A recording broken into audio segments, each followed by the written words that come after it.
بسم اللہ الرحمن الرحیم۔ السلام علیکم۔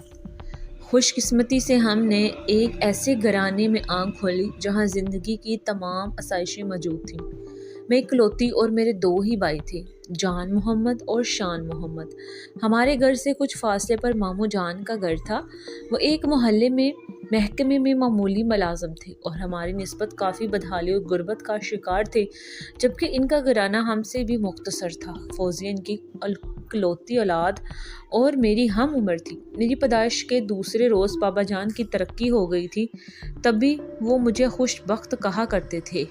میرا نام بھی انہوں نے خوش بخت ہی تجویز کیا۔ بابا جان مجھ سے بہت پیار کرتے تھے، جبکہ امی زیادہ پیار اپنے بڑے بیٹے جان محمد سے کرتی تھی۔ وہ ان کو پیار سے جانو بلاتی تھی تو ہم بھی جانو بھائی کہنے لگے۔ اس طرح ان کا نک نیم جانو پڑ گیا۔ جب جانو بھائی 5 سال کے ہو گئے تو ان کو ایک اچھے اسکول میں داخل کروا دیا گیا۔ بھائی کی دیکھا دیکھی شان نے بھی ضد کی کہ اسے اسکول جانا ہے، وہ بھی چھوٹا تھا۔ امی نے منع کیا کہ اگلے سال داخل کرا دیں گے، لیکن والد صاحب نے بچے کا شوق دیکھتے ہوئے اس کو بھی اسی اسکول میں جی کے کلاس میں داخل کروا دیا جہاں جانو بھائی کو داخل کیا گیا تھا۔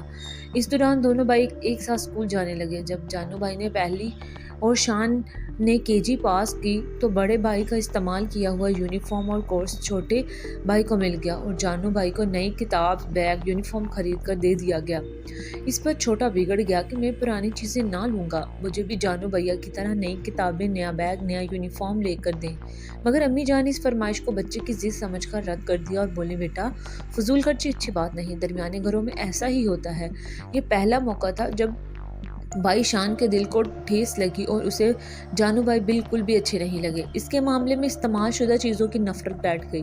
یہ سلسلہ چلتا رہا۔ جب بھی بڑا بھائی پاس ہوتا، اس کا پرانا کورس اور یونیفارم چھوٹے کو دے دیا جاتا۔ وہ دن بھی آ گیا جب جانو بھائی نے میٹرک کر لیا، ان کو ٹیکنیکل کالج میں داخلہ مل گیا اور شان بھائی کو اس کی استعمال شدہ چیزوں سے نجات مل گئی۔ ہماری ماموزاد بہن فوزیہ مجھے اور شان بھیا کو شروع سے اچھی لگتی تھی۔ ہم تینوں ساتھ کھیلتے، باتیں کیا کرتے، جبکہ بڑے ہونے کے سبب جانو بھیا ہم سے الگ تھلگ رہتے۔ فوزیہ بھی ہمارے ساتھ پڑھتی تھی اور ہم اکٹھے اسکول جاتے تھے۔ واپسی میں شان ضرور اس کے گھر جاتا اور تھوڑی دیر ماموں کے گھر گزار کر آ جاتا۔ اس بہانے امی جان کو ماموں کے گھر کی خبریں بھی مل جاتی۔ وہ جب بھی کوئی اچھی چیز پکاتی، شان کے ہاتھ ان کے گھر بھجوا دیتی۔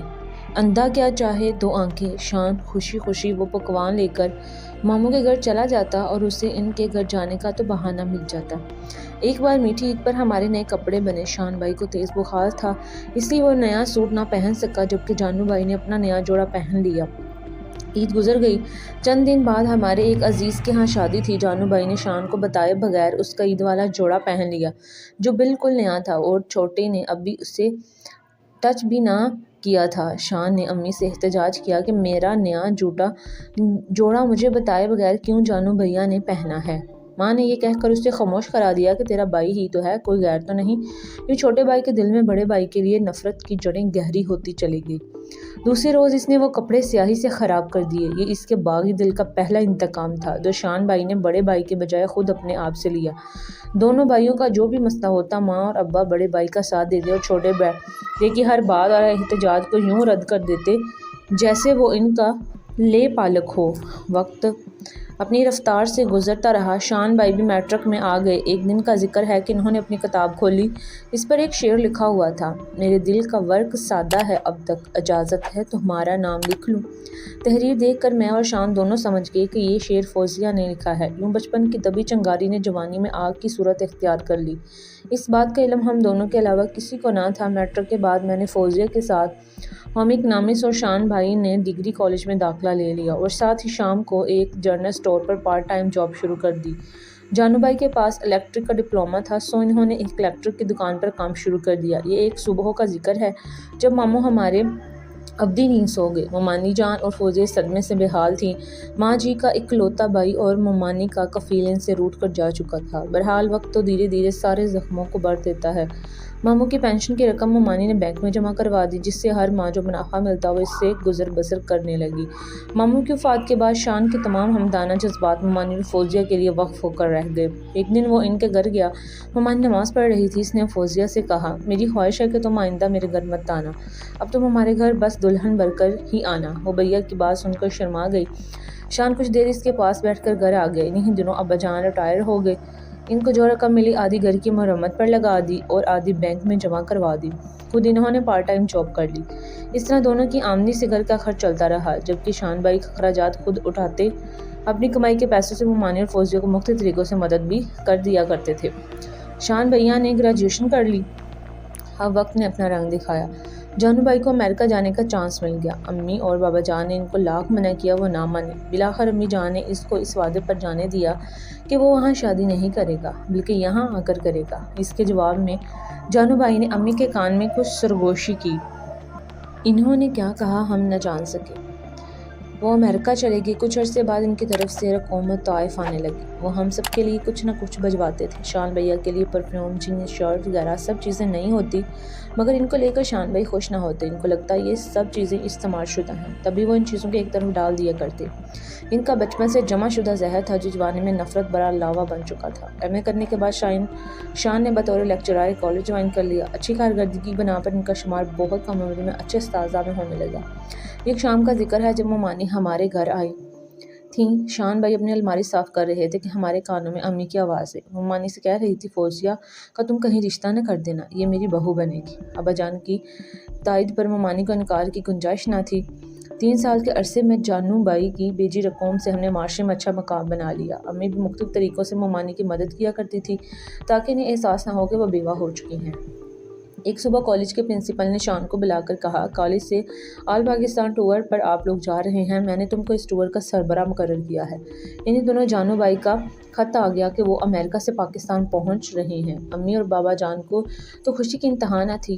ماں نے شان سے کہا، تمہارا بھائی آ رہا ہے اور تم ٹور پر جا رہے ہو، کیا تم اس کو لینے ایئرپورٹ پر نہیں جاؤ گی؟ وہ کیا سوچے گا؟ مجبوری ہے امی، میں کیا کر سکتا ہوں، میرا کالج کی طرف سے جانا ضروری ہے کیونکہ میں سربراہ ہونے کی ذمہ داری قبول کر چکا ہوں۔ یوں وہ جانو بھیا کے آنے سے 2 روز قبل اپنے کالج کے ساتھیوں اور طالب علموں کے ہمراہ ٹور پر روانہ ہو گئے۔ انہوں نے سارا پاکستان دیکھا، فوزیہ کے لیے ثقافتی نمونے خریدے۔ ان کی تمام تر شاپنگ کا محور صرف اور صرف فوزیہ تھی۔ ٹور سے واپسی پر انہوں نے پرنسپل کو تمام لڑکوں کی رپورٹ دی اور پھر کالج وین میں بیٹھ کر گھر آ گئے۔ گھر میں قدم رکھتے ہی ان کی نظر سب سے پہلے فوزیہ پر پڑی۔ خوشی اور خفگی دونوں تاثرات ان کے چہرے پر آ گئے۔ خوشی اس لیے کہ سب سے پہلے وہ نظر آ گئی، اور خفگی اس لیے کہ شان نے اسے اپنے گھر آنے سے منع کیا تھا اور پھر بھی آئی۔ وہ اس سے بغیر بات کیے اپنے کمرے میں چلے گئے، کمرے میں سامان رکھا، پھر سب سے پہلے امی جان کے پاس گئے۔ انہوں نے اسے گلے لگایا، دعا دی اور کہا، تیری ممانی کو اچانک دل کی تکلیف ہو گئی تھی۔ اس نازک حالت میں اس نے فوزیہ کو رخصت کرنے کی آرزو کی اور ہم نے تمہارا انتظار کیے بغیر اس کو تیرے بھائی کے ساتھ نکاح کر کے رخصتی کروا لی، چونکہ ڈاکٹر نے کہہ دیا تھا کہ تمہاری ممانی کی زندگی کا کوئی بھروسہ نہیں، لہٰذا ہمیں آنن فانن سادگی سے جان محمد کے ساتھ فوزیہ کی شادی کرنا پڑی۔ اس کے علاوہ وہ کیا کیا امی کہتی جا رہی تھی، شان کچھ نہ سن سکا۔ اسے کیا ہوش تھا، اسے تو بس اپنے کانوں میں سائیں سائیں ہی سنائی دے رہی تھی۔ 2 دن کی طویل بے ہوشی کے بعد جب حالت سنبھلی تو اس نے خود کو اسپتال کے بستر پر لیٹا ہوا پایا۔ ڈاکٹری رپورٹ کے مطابق ذہنی صدمہ تھا، یعنی نروس برین ڈاؤن ہو گیا تھا۔ خاموش محبت نے خاموشی سے دم توڑ دیا۔ ادھر فوزیہ بھی چپ چپ اور گمسم تھی۔ بھائی اور ماں کی خاطر شان بھائی نے حالات سے سمجھوتا کر لیا۔ ان کو فوزیہ سے کوئی گلہ نہ تھا، لڑکیاں بے بس ہی ہوتی ہیں۔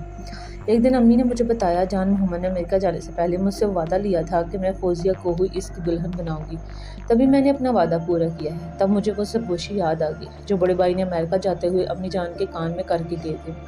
وقت نے میرے شان بھائی کو ایک بار پھر سے پیچھے دھکیل دیا تھا، لیکن اب کیا ہو سکتا تھا؟ 2 سال کا عرصہ گزر گیا تھا۔ اس دوران ابا جان بیمار ہو گئے اور ہم کو داغے مارکت دے گئے۔ بھائی کے آنگن میں 2 بچوں کا اضافہ ہو چکا تھا۔ ایک دن جانو بھائی اپنے ننھے منھے بیٹے کے لیے دودھ کا ڈبہ لینے گیا تو اس کا کار سے ایکسیڈنٹ ہو گیا۔ وہ جس حالت میں گھر واپس آئے اس پر محلے کی ہر آنکھ اشکبار ہوئی۔ 1 سال میں 2 پیاروں کی اموات نے امی کو ہلا کر رکھ دیا۔ وہ بستر سے جا لگی۔ ابھی فوزیہ کی عدت کو ختم ہوئے 1 ماہ گزرا تھا کہ امی نے شان کو بلا کر کہا، بیٹا میں نے ساری عمر تم لوگوں سے کچھ نہیں مانگا، آج مانگتی ہوں، تجھے میری آرزو پوری کرنا ہوگی۔ فوزیہ میرے محروم بھائی کی نشانی ہے اور اس کے بچے میرے لختے جگر جانو کی نشانی ہے۔ میں چاہتی ہوں کہ وہ اسی گھر میں رہے۔ تم فوزیہ سے نکاح کر لو اور اپنے ننھے منھے بھتیجوں کے سر پر شفقت کا ہاتھ رکھ دو۔ امی جان کی اس خواہش پر نہ چاہتے ہوئے بھی بے بسی سے شان بھائی نے سر جھکا لیا، اس کے پاس انکار کے لیے الفاظ نہ تھے۔ جو چند بزرگوں کی موجودگی میں فوزیہ میرے چھوٹے بھائی کے نکاح میں آ گئی۔ اس کے بعد امی کی طبیعت کچھ سنبھل گئی، وہ حشاش بشاش نظر آنے لگی کہ ان کے پوتوں کو چچا کے روپ میں باپ مل گیا۔ لوگ کہتے ہیں وقت دھیرے دھیرے ہر زخم کو بھر دیتا ہے۔ شان بھیا کو تو جانو بھائی کی ہر شے سے نفرت ہو جایا کرتی تھی کہ نئی چیزیں ان کو ملتی ہیں اور ان کے حصے میں استعمال شدہ ان کا مقدر بنتی ہیں۔ اور حیرت کی بات، جیون ساتھی کے معاملے میں بھی قسمت نے یہی فیصلہ کر رکھا تھا۔ پہلے ان کی چاہت جانو بھیا سے وابستہ ہو، بعد میں ان کو ملے۔ یہ خوشی ملی بھی تو کیسے؟ یہ آخری بازی بھی بڑے بھیا ہی جیت گئے۔ اگر آج کی کہانی آپ کو پسند آئی ہے تو میرے چینل کو سبسکرائب کریں، ویڈیوز کو لائک شیئر ضرور کریں۔